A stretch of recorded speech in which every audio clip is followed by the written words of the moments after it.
kahit paano umokey ang kanilang buhay, si Cherry nagre-resell ng ukay-ukay na ifini-Facebook live niya. Mine white dito, small to large. Sexy po sa likod niya. Minsan po kinukuha nila yung mine nila dito sa bahay namin. Pero yung iba po, kadalasan, imi-meet up po namin.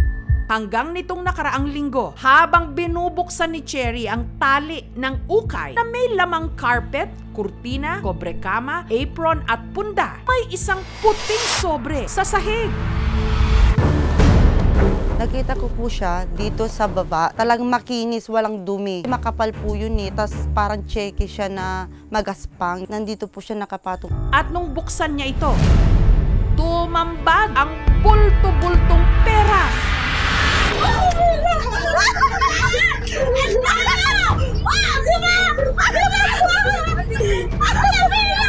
Totoo kaya itong pera? 1, 2, 3. Magkano kaya ang halaga nito? 10, 11, 12.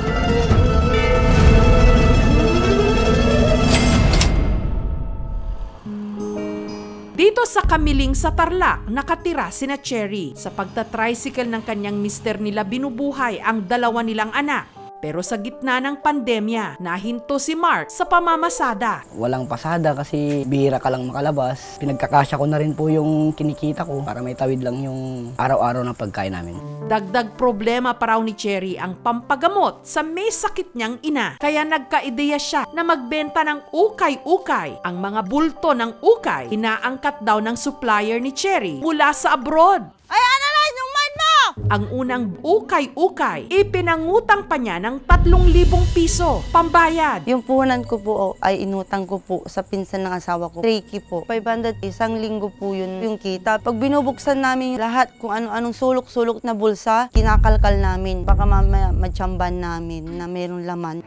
Hanggang nito lang nakaraang linggo, saktong gipit na si Cherry kung saan kukuha ng panggastos sa bahay, pangkain at pambili ng gamot ng kanyang ina. Nang tila dininig ang kanyang panalangin nang sa ukay, may nakita nga siyang isang puting sobre na naglalaman ng bugkos ng pera.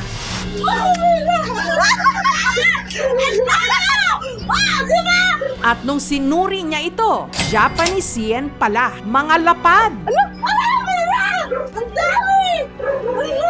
Inisip ko baka fake lang, hindi na ako makatulog kakaisip. Kasi yung asawa ng pinsan ko nasa Japan po siya. Alam mo ba tong pera na ito? Sabi ko, kasi nakikita ko sa ukay-ukay, sabi niya, oo, Chi, malaking pera yan. Tapos ginugol namin. Nalaman ni Cherry na bawat isa, 10,000 Japanese yen o isang lapad. Ang palitan nito, nasa halos 4,000 piso kada piraso. Parang araw siyang nanalo sa game show. 16, 17, 18. Sa sobrang saya namin, parang nakatamang kami sa loto. Sinasabi ko, totoo na to. Kasi walang-wala kami eh. Kung sana totoo na ito, bigay mo na sa amin. Pero totoo nga kayang Japanese yen ang mga perang ito? 20, 21, 22. Ilang pirasong 10,000 Japanese yen ba ito? Nakatumbas ng 4,000 pesos kada piraso. Umanda ng makibilang sa tila 1 to sawang ayuda ni na Cherry. 26, 27, 28. Susunod na. Ay! Nandumi!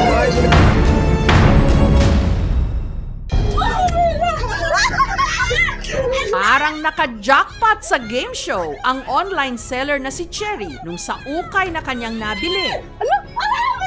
Nakakuha siya ng isang puting sobre na naglalaman ng bungkos ng tig 10,000 Japanese yen. Sa pera natin, tig 4,000 pesos bawat lapad o bawat piraso. 20, 21, 22. Nung bilangin nila ito, 28, 29, 30. umabot ng 30 piraso. Suma total, 300,000 Japanese yen na kung ipapalit, aabot sa mahigit 100,000 pesos. Wow! Pero totoo nga kayang Japanese yen ang mga ito at hindi peking pera. Sinubukang ipapalit ito sa money changer. At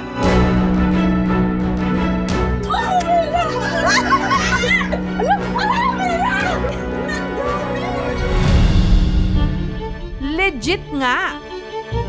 Napapalitan ng 114,000 pesos. First time ko po nakahawak po ng ganun na pera.